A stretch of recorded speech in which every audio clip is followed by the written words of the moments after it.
Radio Gabon, il est 7 heures.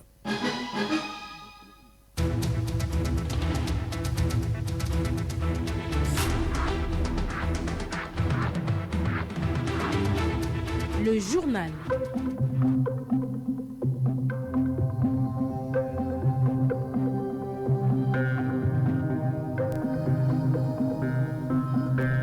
Jeudi 1er avril 2021. Bonjour Guy Carrel, Boukwana Mangala. Bonjour Bruce, bonjour à tous. Les titres du journal Guy Carrel. À la une de l'actualité ce matin, la poursuite des soutenances à l'Université des sciences de la santé. Hier, mercredi, une MP30 a défendu devant un jury composé d'éminents professeurs sa thèse de doctorat sur le pronostic de l'accouchement chez l'adolescente à Libreville, un véritable problème de santé publique qui touche de nombreuses filles au Gabon. Lambert Noël Mata et Michael Moussa Damo ont séjourné récemment à Lambaréné, la capitale provinciale du Moyen-Ogooué. Au menu du 10 jours, la rencontre avec les éléments des forces de défense et de sécurité, lesquels ont été sensibilisés sur la nécessité d'avoir une relation exemplaire et courtoise envers les populations. À l'Assemblée nationale, ce matin, les honorables députés vont échanger sur plusieurs sujets à la faveur d'une réunion de bureau et celle de la conférence des présidents, des séances de travail qui seront dirigées comme à l'accoutumée par Faustin Bokoubi, le président de la dite institution. Hors de nos frontières, la chambre d'appel de la CPI, la Cour pénale internationale, confirme à la majorité la décision de la première instance du 15 janvier 2019 d'acquitter Laurent Gbagbo et Charles Blé Goudé de toute charge de crimes contre l'humanité et de crimes de guerre. Voici pour le sommaire. Mesdames, Messieurs, bonjour, bon réveil matinal et bienvenue à cette édition d'information qui, vous le savez, est la première grande session de la matinée sur Radio Gabon, la référence.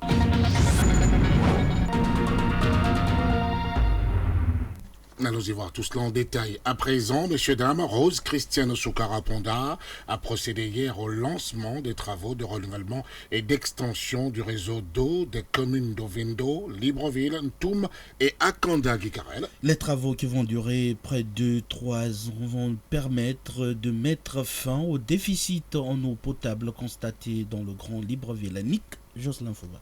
Mettre un terme au manque d'eau potable au sein de certains quartiers du Grand Libreville et penser à l'assainissement de la capitale, la vitrine du pays, le gouvernement multiplie chaque jour des stratégies pour résoudre ces difficultés qui perturbent plusieurs familles. Jérémy Zeng, représentant de l'entreprise commise pour la réalisation des travaux. Nous prenons l'engagement à réaliser ces travaux dans les règles de l'art et dans les délais requis. Les travaux à réaliser sont constitués des travaux de renforcement et d'extension des réseaux de l'eau potable dans les deux communes, de la construction d'une station de pompage ici au PK5 pour alimenter le réservoir de stockage de CD de la caisse de 10 000 m3, de la réhabilitation du château d'eau du gardien Sodeka, de la réalisation de l'alimentation de l'eau potable dans la parcelle 1 et 3 de la cité Amissa, de la construction de bonnes fontaines publiques. Le délai de la réalisation de l'ensemble de ces travaux est de 32 mois. Le Gabon travaille en collaboration avec la BAD, la Banque africaine de développement,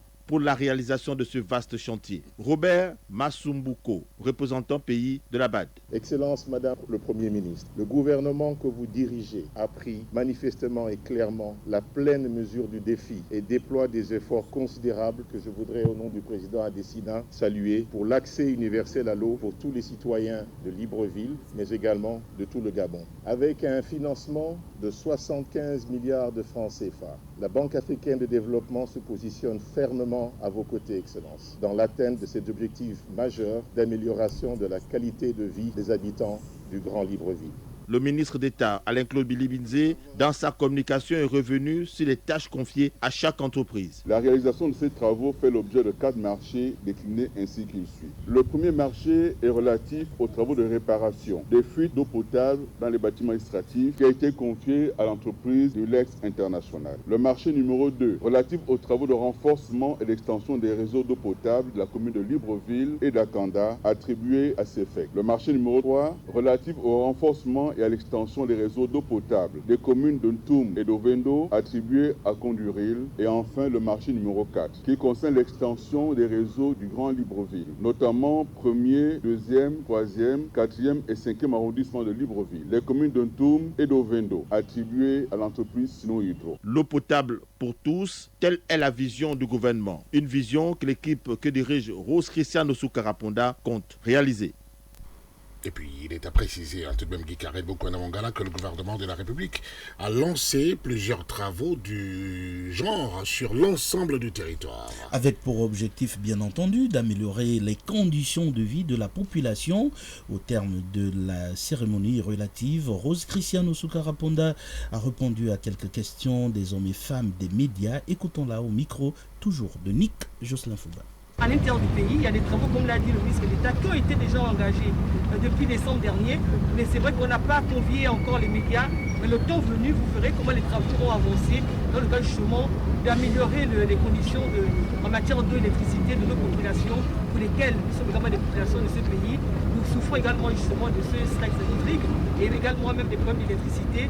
Mais le gouvernement travaille pour améliorer, comme le chef d'État dit, les conditions de vie des populations. Et c'est une instruction ferme, très ferme même du chef de l'État. Donc voilà un peu, les travaux vont être lancés à Owendo, également en Ntoum dans les prochains jours je crois, et dans Libreville également, et à Kanda, le maire d'Akanda il est là, d'où la présence de ses responsables locaux au cours de ce lancement des travaux le Grand Libreville. Je disais pour ces travaux-là, le travail il est vaste, même ce ministre d'État. Il faut veiller à ce que les entreprises, madame le ministre, il faut veiller à cela, pour que les entreprises recrutent des jeunes Gabonais. Et ça, on va veiller sur ça. Et il faudrait qu'ils soient bien traités. Voilà, Madame le Premier ministre, Rose Christiane Osuka-Raponda.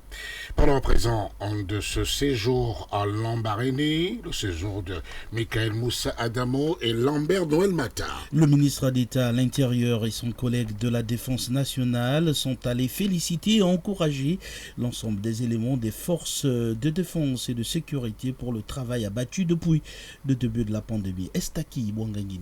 Après l'accueil à l'aéroport de Lambaréné par les autorités locales, en tête desquelles le gouverneur du Moyen-Ogooué, Barnabé Babé Mbangalivois, les deux membres du gouvernement se sont dirigés à l'esplanade du commissariat d'Isaac, s'adresser à cœur ouvert aux agents de forces de défense et de sécurité, le ministre de la Défense nationale, Michael Moussa Adamo. On vous demandera toujours beaucoup plus parce que vous avez prêté serment de protéger et servir, parce que vous avez un devoir d'exemplarité. Il ne faudrait pas que quelques dents pourries, malades, nous rendent tous malades. Faire attention à nos responsabilités, faire attention à notre devoir, honorer toujours l'uniforme. Éviter la corruption, éviter la conclusion, éviter le vol, le viol que nous sommes censés combattre. En transmettant à ces derniers le message de félicitations et d'encouragement du chef de l'État Ali Bongo Ondimba sur le travail abattu, le ministre d'État en charge de l'Intérieur n'a pas manqué de parler de l'ennemi invisible Covid-19, Lambert Noël Mata. Nous allons faire avec les mesures qui sont édictées par le gouvernement. Ces mesures sont le port obligatoire du masque pour l'essentiel, c'est le lavage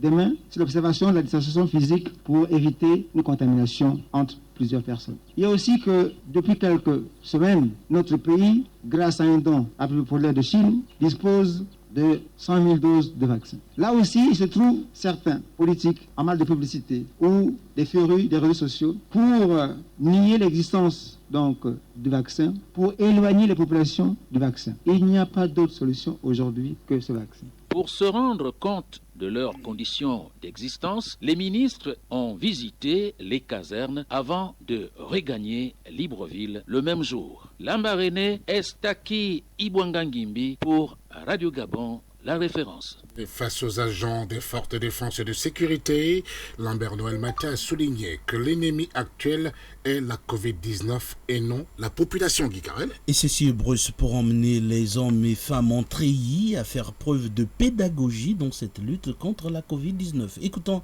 Lambert Noël Mata au micro, toujours d'Estaki Bouangangimbi.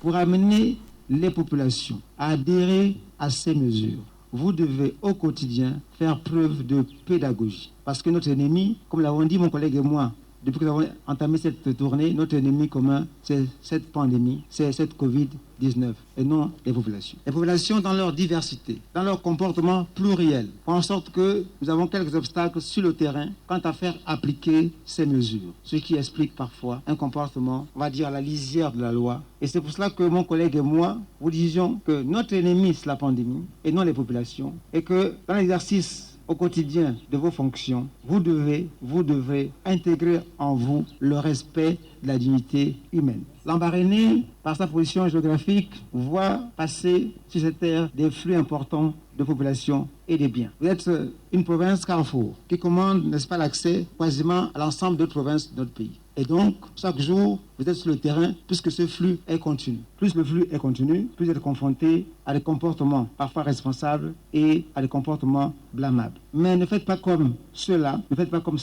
qui ne respectent pas ces mesures, qui veulent mettre en mal votre patience, vos nerfs. Cette pandémie, non seulement la combattons, mais nous devons combattre également autre chose, à savoir le déni de la pandémie. Il y a des gens qui, malgré ce qui se passe, malgré ce que révèle la presse chaque jour, pensent que c'est une invention du gouvernement gabonais. Mon collègue vous l'a dit, nous tous ici, nous regardons la télévision, nous écoutons la radio. C'est une pandémie qui touche l'ensemble de la planète.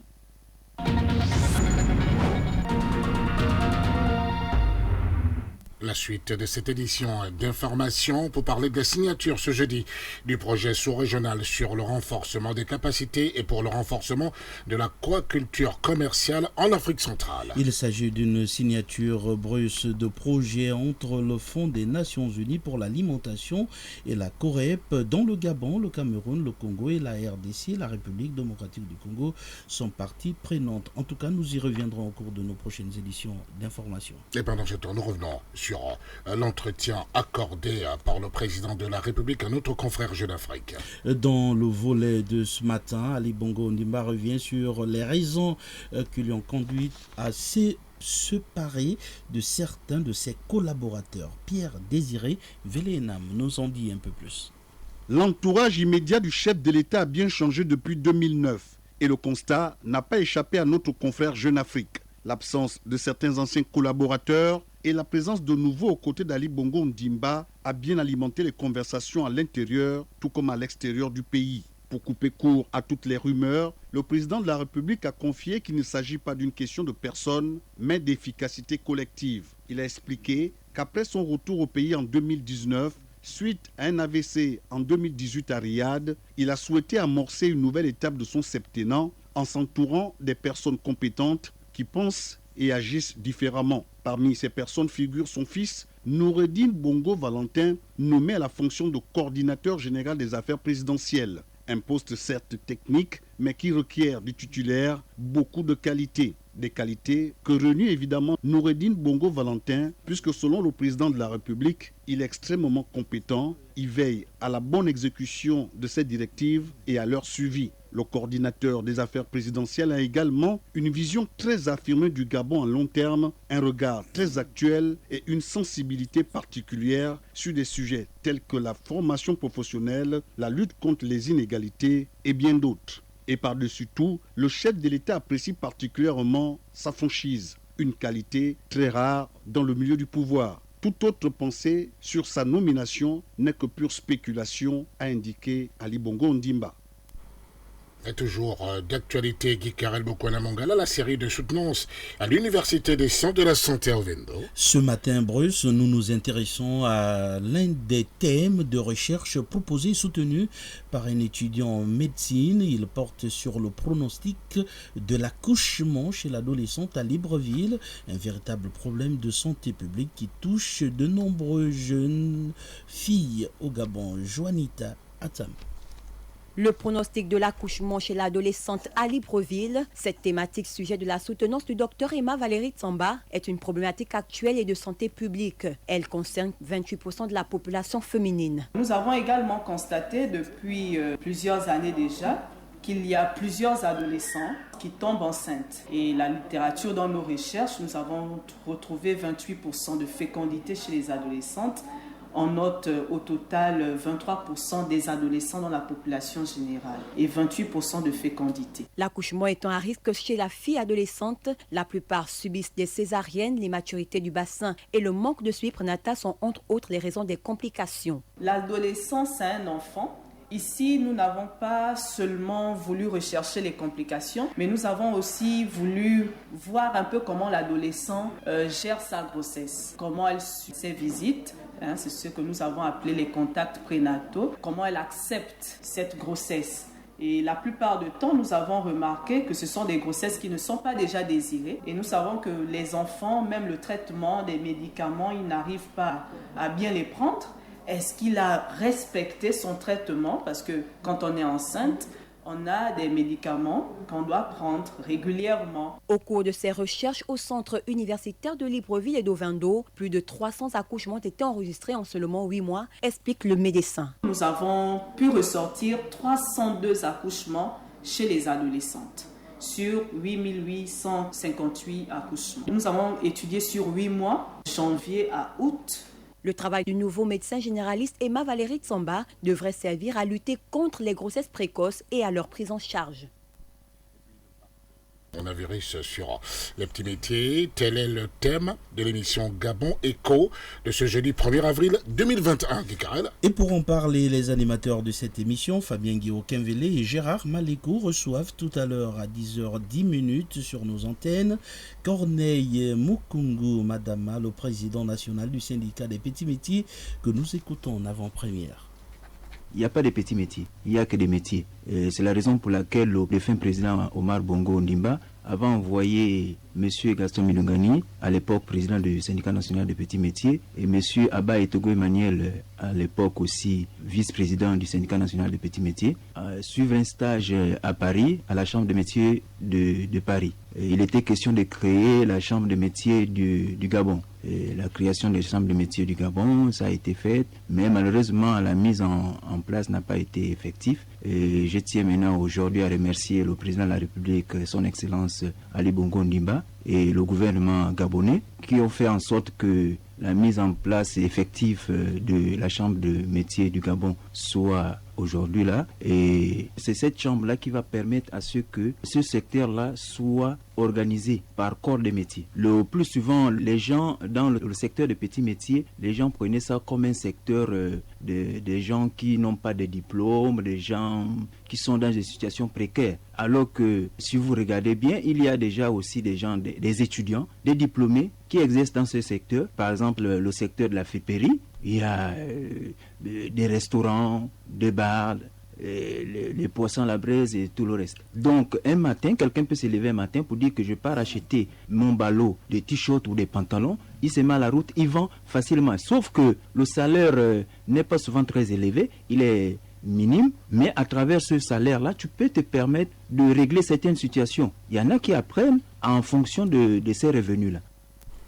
À présent, faisons le point de l'actualité en international et pour ce traditionnel tour d'horizon de l'actualité hors de nos frontières, Issa Steve Méphane. Mais d'abord, bonjour Issa. Bonjour Guy Carrel, bonjour à tous. Et on débute donc par la Côte d'Ivoire avec l'acquittement hier de Laurent Gbagbo et Charles Blé Goudé par la CPI, la Cour pénale internationale. Exactement, l'acquittement est désormais définitif, une décision ayant été lue par le juge Chile Ebo Osudje hier mercredi 31 mars à la chambre d'appel de la Cour pénale internationale a indiqué rejeter l'appel du procureur Fatou Bensouda et confirme la décision de première instance. Son président a rendu son arrêt après plus d'une heure et demie, passé à démonter un à un les arguments du bureau du procureur et finalement pour conclure que la Chambre rejette l'appel de l'accusation et confirme la décision prise en première instance. Les deux personnalités sont définitivement acquittées. La Chambre d'appel a évoqué aussi les conditions de leur remise en liberté et demande au greffier d'organiser leur transfèrement vers un ou des États de leur choix. En clair, les deux hommes sont innocentés, libres et peuvent rentrer s'ils le désirent en Côte d'Ivoire. Restons en Afrique de l'Ouest. Allons-y au Niger à présent. Les enquêtes se poursuivent après la tentative de coup d'État. Exactement, une tentative qui a été déjouée dans la nuit de mercredi à Niamey. Les habitants de la capitale ont été réveillés par des tirs nourris et ont duré moins d'une demi-heure. Des tirs venant du centre-ville dans le quartier administratif aux abords du ministère des Affaires étrangères et de la présidence de la République du Niger.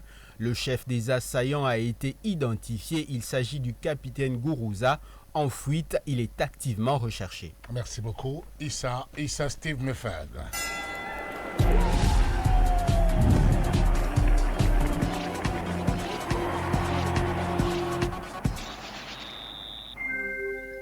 Frédéric Nancy-Pagna vient de me rejoindre. Bonjour Frédéric. Bonjour Bruce, bonjour à tous. L'actualité des sports, Frédéric Nancy-Pagna. On ouvre avec ce partenariat entre l'Union gabonaise de la presse sportive, l'UGPS, et le cabinet Valérie Rondo Neptune Consulting. Oui, cette cérémonie assez sobre pour acter cette alliance entre les deux entités spécialisées dans le domaine sportif. La signature de cet accord entre l'Union gabonaise de la presse sportive et le cabinet Valérie Rondo Neptune Consulting est la consécration d'un projet longuement mûri dans le but d'échanger des compétences. L'ancien footballeur international Valérie Rondo nous livre les contours de ce partenariat avec cette association de la presse au micro de David Magena. Ce partenariat fait suite à de nombreux échanges que j'ai eus avec le président de l'Union gabonaise de la presse sportive. Aujourd'hui, on a pu finaliser ce que nous avons eu comme accords verbaux. Valérie Rondo Neptune Consulting comme prestataire en termes d'animation, de formation, de conseil et d'accompagnement. Mon apport, c'est déjà la connaissance du milieu. Je suis moi-même consultant sportif et également en termes d'animation, de formation, donc dans le renforcement des capacités de tous les acteurs qui tournent autour de la communication. Oui, la signature de cette convention d'une durée de 2 ans renouvelable va profiter à l'Union gabonaise de la presse sportive dans le cadre de la formation de ses adhérents. C'est la substance de cet accord, comme nous le dit le président de l'UGPS, Rodrigue Bekale, toujours au micro de David Magena. La structure de Valérie Rondo fait dans la formation du consulting et dans du management. Nous rentrons dans le cadre des objectifs qui nous sont assignés, c'est d'apporter un plus à l'ensemble des personnes qui sont membres de l'Union gabonaise de la presse sportive. Nous envisageons en décembre, c'est peut-être l'exclusivité qu'on vous donne, faire une formation dans le sens d'aider des consultants à pouvoir être dans leur couloir, des reporters et des journalistes présentateurs à pouvoir également être dans leur couloir. Donc nous avons une formation en décembre par le canal de la structure de Valérie Rondo BR qui va nous permettre d'avoir des formations qui viendront sur Libreville pour faire une formation de 1 semaine et nous allons lancer un communiqué qui amènera aux gens qui s'intéressent au métier de consultant de venir désormais être outillés, d'avoir des outils nécessaires permettant d'avoir une formation de qualité. Allons-y à présent sur le terrain de football, en football, avec cet autre Gabonais qui vient de rejoindre les rangs de la formation malienne, le Djoliba AC. Oui, c'est le 3e. Le jeune attaquant gabonais Floris Djavé vient de s'engager officiellement avec le Djoliba Athletic Club du Mali. Le contrat d'une durée d'1 an jusqu'en fin de saison est une nouvelle pioche de l'entraîneur gabonais du club, Saturne Ibela. Le Djoliba AC est en tête de la poule B du championnat de première division avec 5 victoires et 3 matchs nuls. Floris Djavé rejoint un autre international gabonais, Merlin Tandjigora. L'Afrique du Sud limoge son sélectionneur Molefi Tseki. Ce licenciement fait suite à la non-qualification de l'Afrique du Sud à la CAN Cameroun 2021 en poste depuis août 2019.